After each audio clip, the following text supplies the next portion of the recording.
LV Hazrat Kumar గారు ఎన్నో వేల మందికి కంటి చూపు ప్రసాదించి రోగులకు అత్యాధునిక వైద్యాన్ని అందిస్తున్నారు. నిరుపేదలకు ప్రతిరోజు ఉదయం వైద్య సేవలు ఉచితంగా అందించబడును. వెంటనే సంప్రదించండి. విజేత కంటి వైద్యశాల, కెనరా బ్యాంక్ పక్కన, బాబు ఐస్ క్రీం ఎదురువీధి, బృందావనం, నెల్లూరు.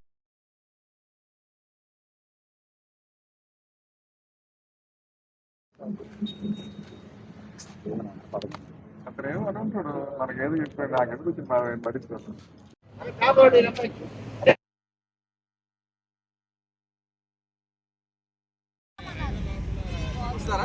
ఇవాళ గత సాయంత్రం 8 గంటల ప్రాంతంలో ఆత్మకూరుకు సంబంధించినటువంటి దళిత యువతి అనూష అనేటువంటి 23 ఏళ్ల మహిళ ఇన్ఫెక్షన్ తోటి బాధపడుతూ మెడికవర్ హాస్పిటల్లో జాయిన్ అవడం జరిగింది.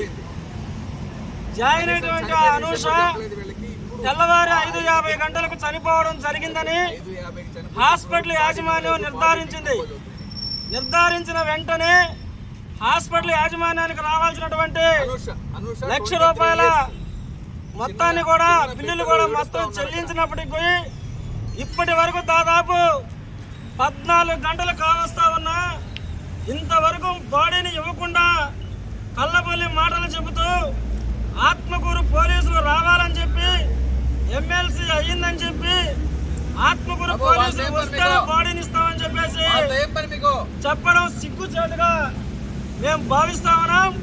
ఇప్పటికైనా మెడికవర్ యాజమాన్యం కళ్ళు తెరవాలి, దళితులతో ఆడుకోవడం మానుకోవాలి.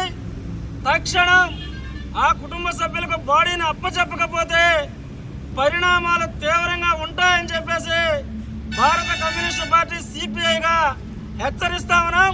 ఇవాళ పోలీసులు కూడా ఒకటే విజ్ఞప్తి చేస్తా ఉన్నాం. పోలీసులు వచ్చారు.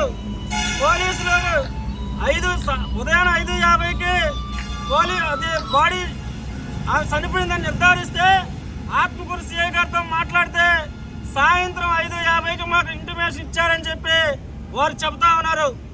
ఈ మధ్యలో ఉన్నటువంటి 9 గంటల సమయం ఇక్కడ ఉన్నటువంటి హాస్పిటల్ యాజమాన్యం ఏమి చేశారో అర్థంగా ఉన్నటువంటి పరిస్థితి. ఇప్పటికైనా పోలీసు వారు ఒకటే హెచ్చరిక చేస్తా ఉన్నాం. రాత్రి చేరినటువంటి బాడీకి ఎమ్మెల్సీ కాలేదు, ఎమ్మెల్సీ అయ్యిందని చెప్పేసి పోలీసులకే బాడీని అప్పచెప్పాలని చెప్పేసి కళ్ళబొల్లి మాటలు చెబుతా ఉన్నారు. గతంలో ఈ హాస్పిటల్కి సింహపురి హాస్పిటల్గా ఉన్నప్పుడు ఒక చరిత్ర ఉంది. గిరిజన యువకుడు ఇక్కడ చేరితే అతని అవయవాలు మొత్తం తీసేసుకొని ఇదే విధంగా నానా హింసలు పెట్టి వాళ్ళు ఇబ్బంది పెట్టి ఇప్పుడు దీన్ని మార్చుకున్నటువంటి పరిస్థితిని మనం చూస్తా ఉన్నాం. ఇప్పటికైనా ఈ యాజమాన్యం తక్షణం బాడీని ఇవ్వాలని చెప్పేసి కోరుతా ఉన్నాం. బాడీ కూడా వాళ్ళ కుటుంబ సభ్యులకి ఇవ్వాలని చెప్పేసి మేము విజ్ఞప్తి చేస్తా ఉన్నాం.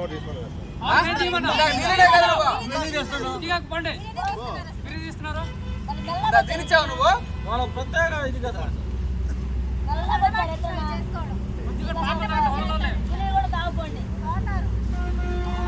ఇవ్వాలి మా బాడీని వెంటనే.